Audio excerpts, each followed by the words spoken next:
Guys, welcome back. I decided to do another stitch with me. This is Katie, Crafty Peacock Stitchery, Stitch with Me number 2. We also have a guest star today. This is Winry, who I don't believe I've actually shown on the channel before. Hey baby girl. She's our little pirate kitty. I had to have her eye taken out. Say hi.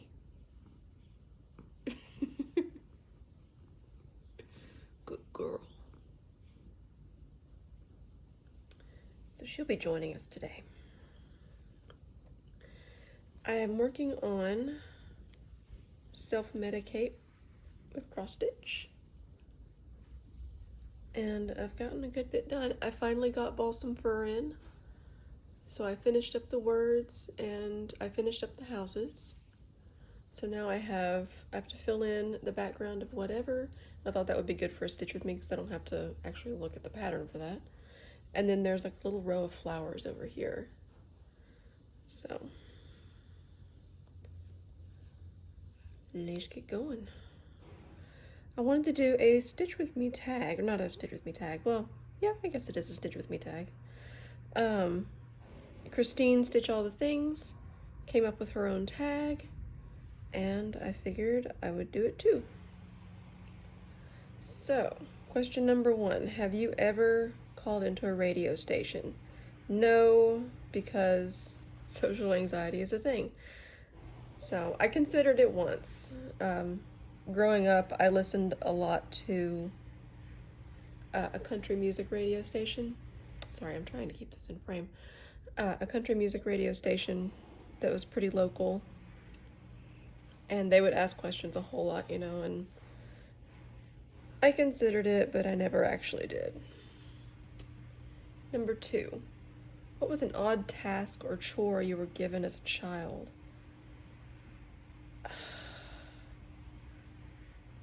I honestly can't think of one. I didn't have many chores as a kid, and I know that sounds terrible. Like, my parents tried to have me pick up my room and whatnot, but I was the youngest / only for my mom, and I think I was spoiled pretty bad. But so maybe that's odd, in that I didn't really have any set chores. Keep your room picked up, which happened maybe once every 6 months, and then I had cats, so I was responsible for feeding and taking care of their litter box.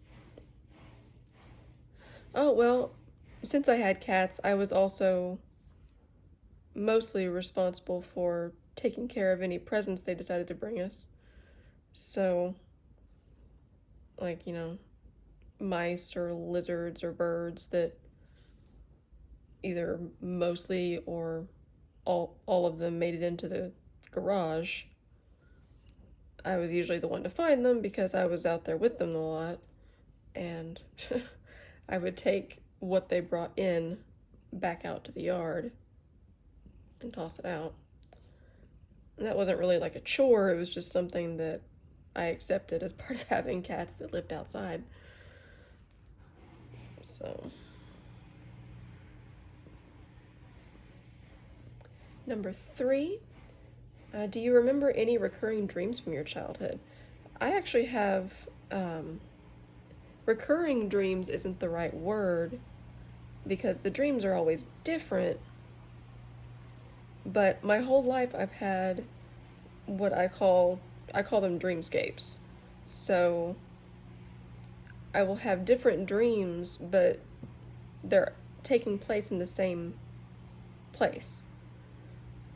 And I'll go back to these locations again and again and again in my dreams and do different things there. And one time I told this to my mom, and turns out she has the exact same thing. So hers is a little bit different, because hers, I think she said it doesn't change it up, it's always the same place. It's always the same one place, and I have several that I'll swap around between. Oh my goodness, what has even happened here? I'm not taking this out. I'm gonna be real with you guys. I don't even know what just happened with my thread. What?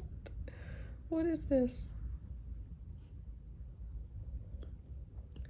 But a lot of these places I go to in my dreams, they're kind of like representative of a real place that I knew or that I once lived in. So, there we go. Okay. That was weird. The most common that I currently am dreaming is I used to live in Knoxville, Tennessee, went to school there, and God, I'm having trouble today. So I went to school at University of Tennessee, Knoxville, and it's funny because I didn't develop this dreamscape until after I moved away, but I dream about Knoxville, and it's not exactly Knoxville, because it's not quite right. And it's the campus that I dream about. It's not in the area directly surrounding campus, because that was where I spent the most time. But, like, there are differences, but I know that it's UT where I'm at. And when I was younger, I had one that was a grocery store, but it was like out in the middle of like the Mojave Desert. There was nothing else there. It was just this little rundown grocery store out in the middle of the desert, and it had this massive parking lot. Like, I'm talking like a Disney World size parking lot, but it was just like this little, it was almost a convenience store. And sometimes there would be cars in the parking lot, and sometimes it would be empty. And I don't know. That's just another one that happened a lot, that I happened to have a lot when I was little. Oh, Winry, you're so cute. Are you showing off?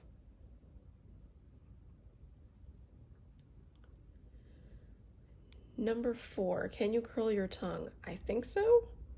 I've never like looked at my tongue when I was doing it, but I think I can. I don't know. I guess so. Number 5, what is something you have struggled with throughout your whole life? Well, social anxiety, probably the biggest one. I come off as very shy, or at least I am very shy, and I've actually been told that it makes me seem rather cold to people who don't know me, because I'm not very like outgoing and gregarious in a crowd. I'm not. I'm a very warm and loving person, but I don't put myself out there very, very well. And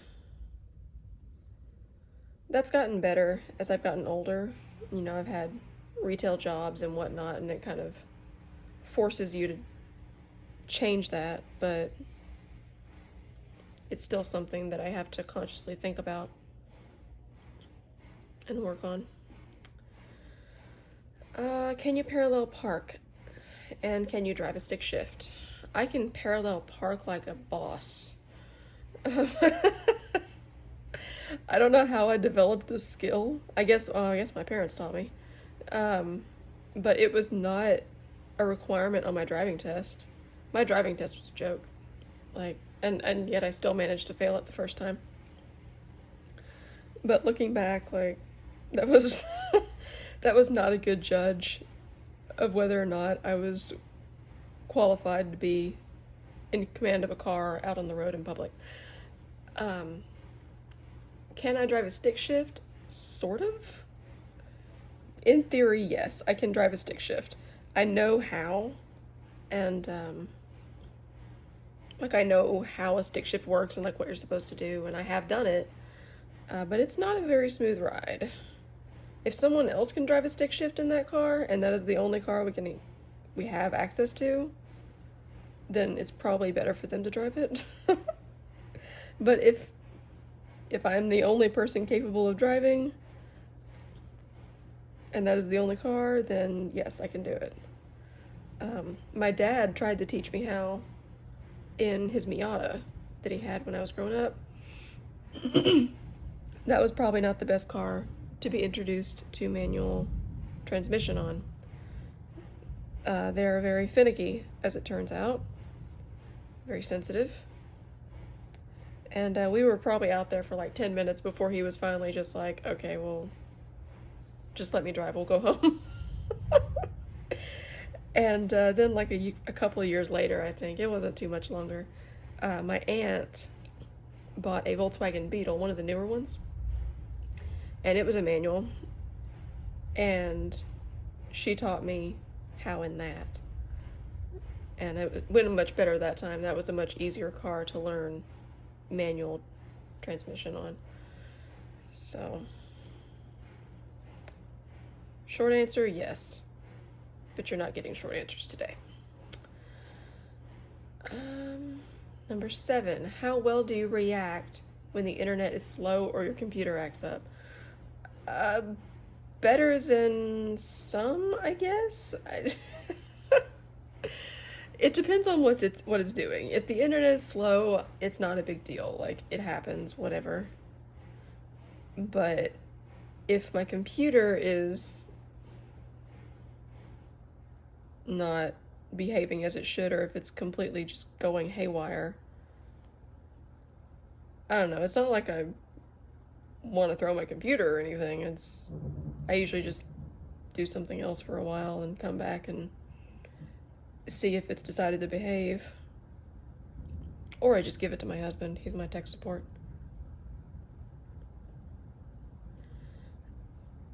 Number 8, have you ever sent a meal back at a restaurant? No, I have never done that. I have one time when I was young,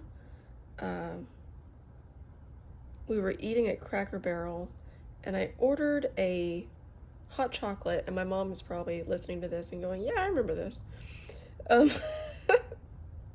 Because she was there. So I ordered a hot chocolate, and I don't know what the first issue was. Like, it didn't come out for a really long time. Like, we had our food and everything, but for whatever reason, our waitress just didn't bring out a hot chocolate for forever. Like, we were almost done with the food by the time it got out there. And then it came out, and it didn't have any whipped cream on it. And at that point, I think my mom was kind of pissed off. And she called the waitress back over, and I think gave her a pretty stern talking to. I was young at the time, so I don't really remember everything. But like, she had her bring me out another hot chocolate with whipped cream on it this time. And I just sat there and drank my hot chocolate after all the food had been eaten. I think that's the closest that I've ever... How did I miss that over there? The closest I've ever come to sending my food back. I don't know if that really counts or not. Let's see, number 9. It's 30 minutes until dinner and you haven't planned anything to make. What do? We have salad stuff in the fridge all the time, so I would just have a salad. And I'm sure my husband would be okay with that.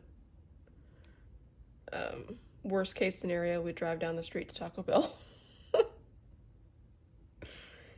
Or to the corner. We have a little family-run diner on the corner, like a quarter mile from the house. And we like to give them our business because they're great and the food is fantastic. So we'd probably go there before Taco Bell.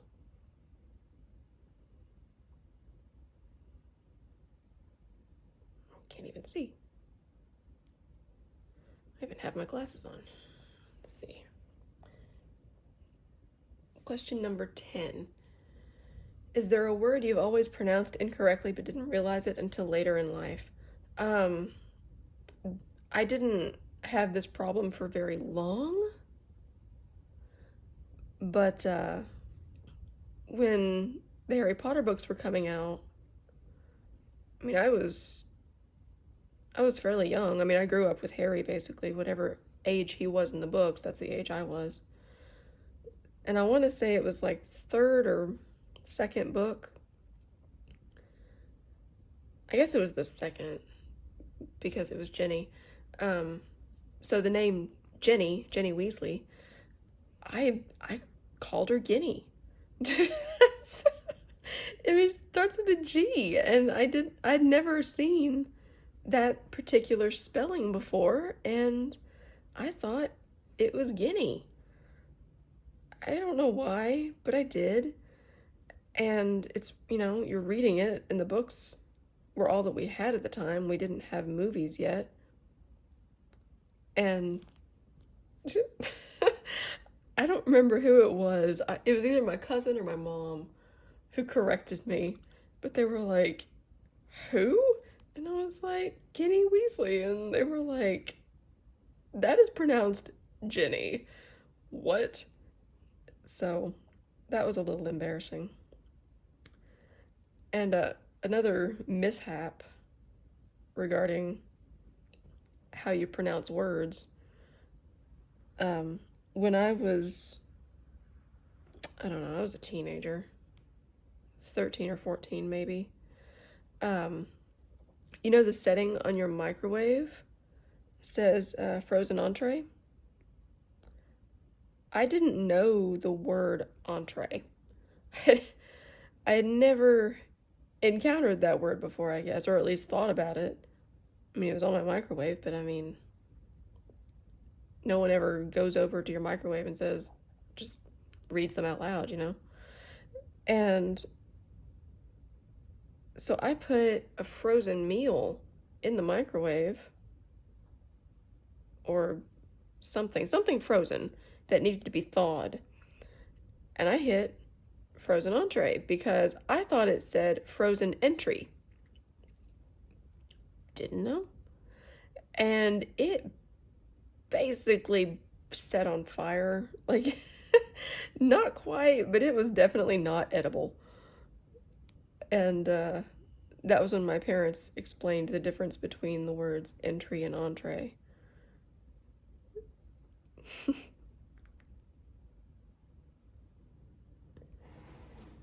And let's see, number 11. What is your social media pet peeve?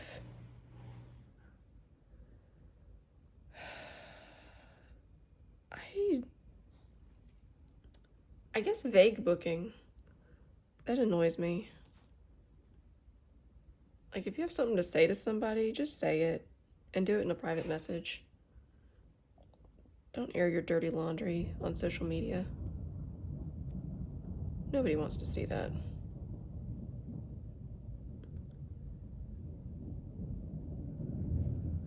Can you guys hear the storm? We have got a serious storm cell right on top of us tonight. We were under a tornado watch, but I think that's passed, and now we're just dealing with wind and rain. I did look out the window earlier, and one of our fences has developed a slight lean thanks to all this wind, so that's going to be fun. It's not like the fence was in good condition to begin with, but now we have to deal with it. We should probably deal with that fence regardless, like the whole thing. It's not pretty at all.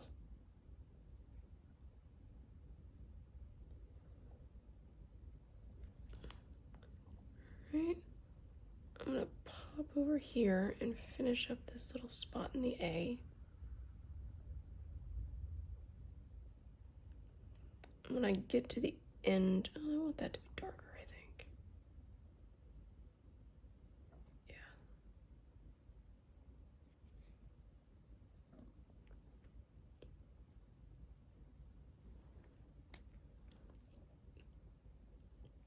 When I get to the end of this thread, I'll finish out the video. Tyler's at D&D again tonight, which with this storm cell right on top of us has me a little bit worried. His nighttime vision is not the greatest because he's had LASIK. And it's even worse when it rains. So that's no fun. But he has fun while he's out doing it, so I'm not going to tell him, no, it's raining, so you can't go to Dungeons and Dragons tonight. No, I'm not going to tell that to my 31-year-old husband.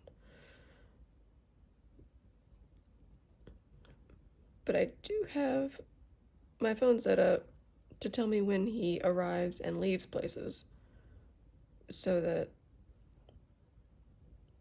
if he leaves tonight and isn't home within 30 minutes, I can panic appropriately.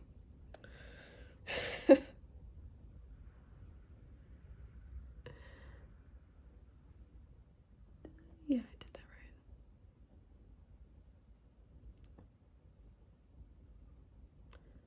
Alright, I'm gonna finish this up right here. And I think that is where I'm gonna end it. Thank you guys for joining me in Winry today. I hope the tag was at least somewhat interesting for you to listen to. I guess I'll just continue doing that whenever I do a Stitch with Me. I'll just find a tag to answer the questions. That seems to keep me talking more consistently than just trying to fill it with a stream of consciousness. Maybe eventually I'll get to that level, but right now I think I need prompts. Oh, look at these scissors. These were a Christmas present from my mom and my dad. Also, fob from Stephanie Easterday. I love these so much. They're so pretty. Anyway, I hope you guys have a great day, and I hope your stitching is turning out lovely. And until next time, namaste. That's going to be my new tag sign off now. Namaste. Bye, guys.